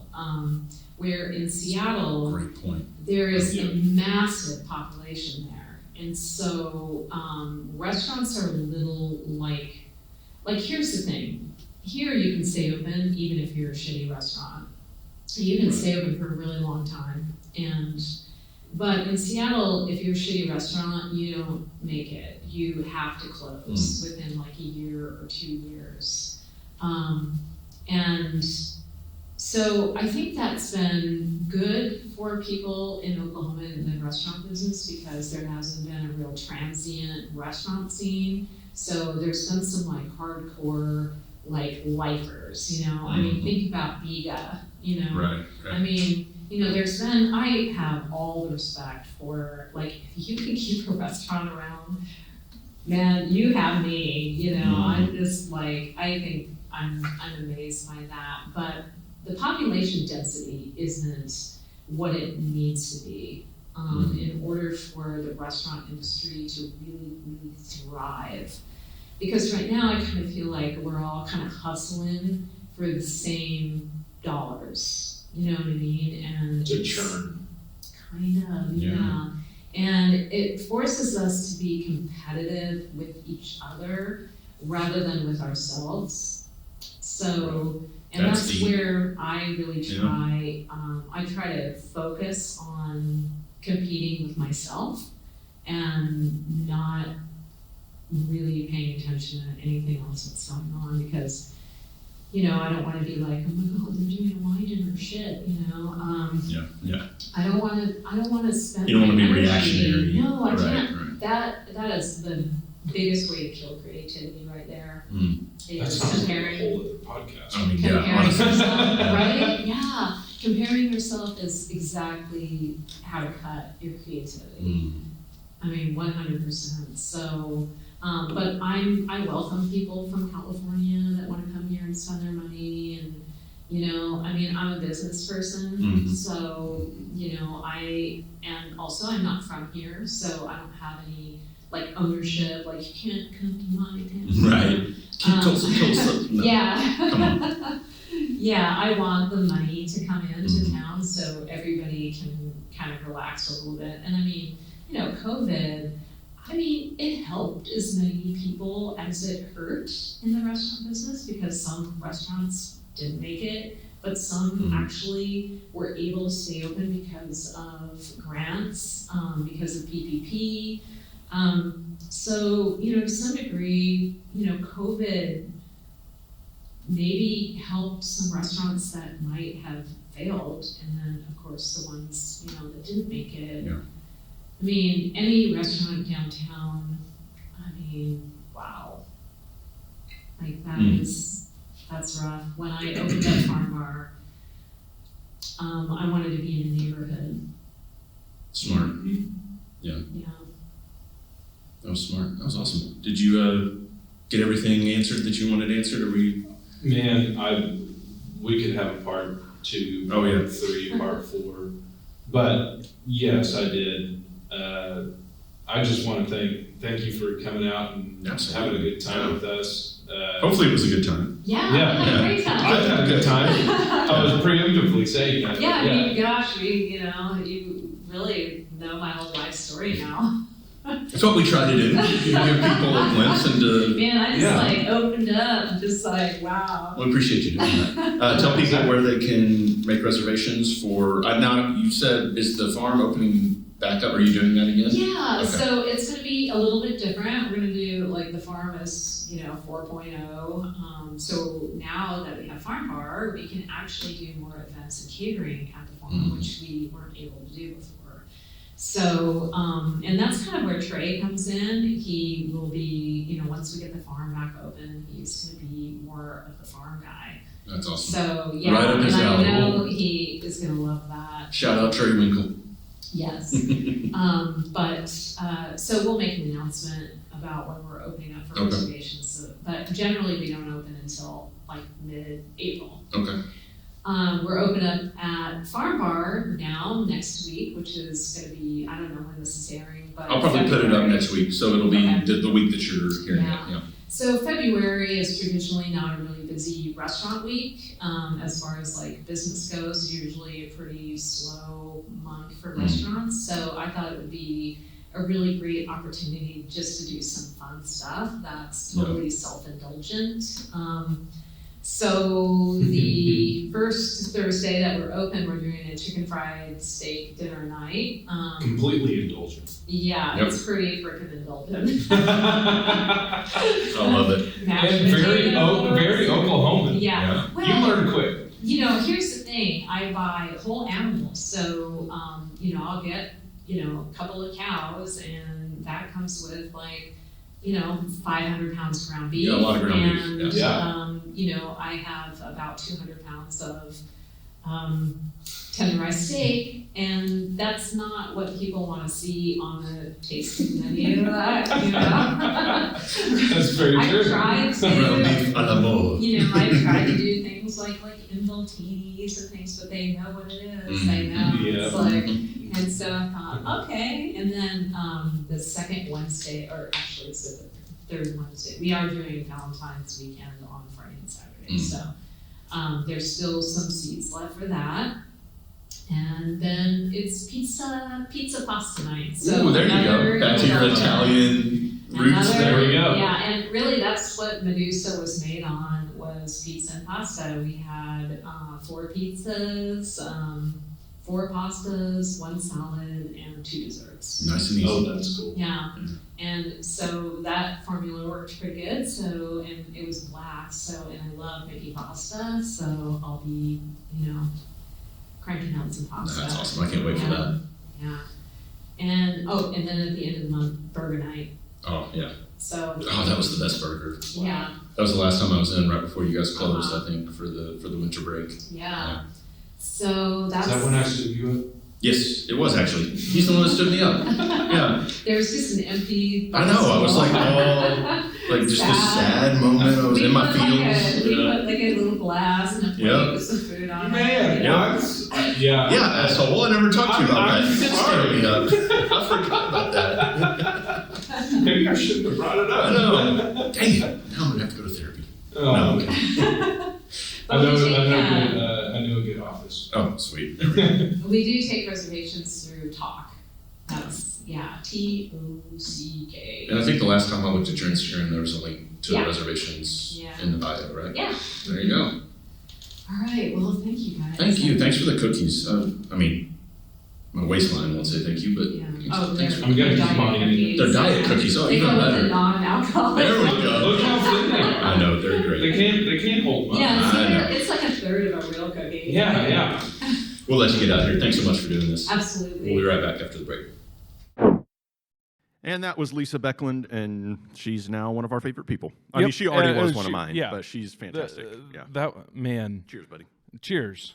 That was a fun. great conversation, and listening to someone that comes from such a different world to rural Oklahoma. Yeah. Is such an interesting story. And man, she went right into it. Yeah, and I thanked her in the parking lot because it got real and it got deep and it got emotional in a hurry. So I thanked her for that because a lot of people wouldn't be comfortable enough to do that, but she's comfortable in her own skin that's covered in beet tattoos and different stuff that's just awesome. She's just so unique. And if you haven't been, Living Kitchen is its own thing. You have to go experience that when it opens back up. I think she said in April, so reservations will probably be sometime in March. And you have to jump on it the day that it's posted or it sells out. But just go eat her food at Farm Bar. I'm going to be there. I don't know. I'm going to try to post this before Thursday. So I'll be there Thursday for the chicken fried steak night. Yeah. Because I'm just a sucker for chicken fried steak. That's a completely indulgent night. I can 100%. assume what's going to happen. Yeah. It's going to be fun. It's going to be fun. But she, her food is spectacular. You can hear her heart is. Yeah, I was going to say the love of what she does is just so evident. Yeah, when she talks, she's dove into a world that not a lot of people dived. She dove into. We'll just go with that. Yeah, sorry. She dove into a world. I don't know. I was thinking. I'm not good at English. I'm sorry. What's this language we're speaking? English. So speaking of a little country twang, you talked about growing up on a farm. Yeah. Your cabin now might not be on a farm necessarily, but It's on land. It's on but land. not on a farm. And so this was our 10th episode. The CERT guys will be the 11th episode, but in between then, we're going to have like a 10.5 or just like a special episode. And so after every 10th episode, I think we've talked about this before, but we'll invite everyone that was a part of the previous 10 out to the cabin for some food and drinks and non-alcoholic drinks, and which also, by the way, was fantastic that she brought all that stuff. That was such a cool part of the conversation. It was. And it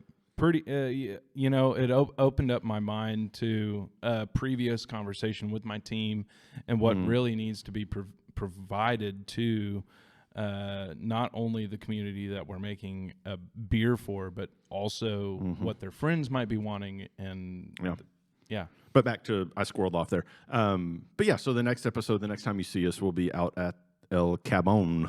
Yeah, that's right. And eating your Dutch South African food, right? That's right. So yeah, it's called a potjekos, which means small pot food. Well, there you go.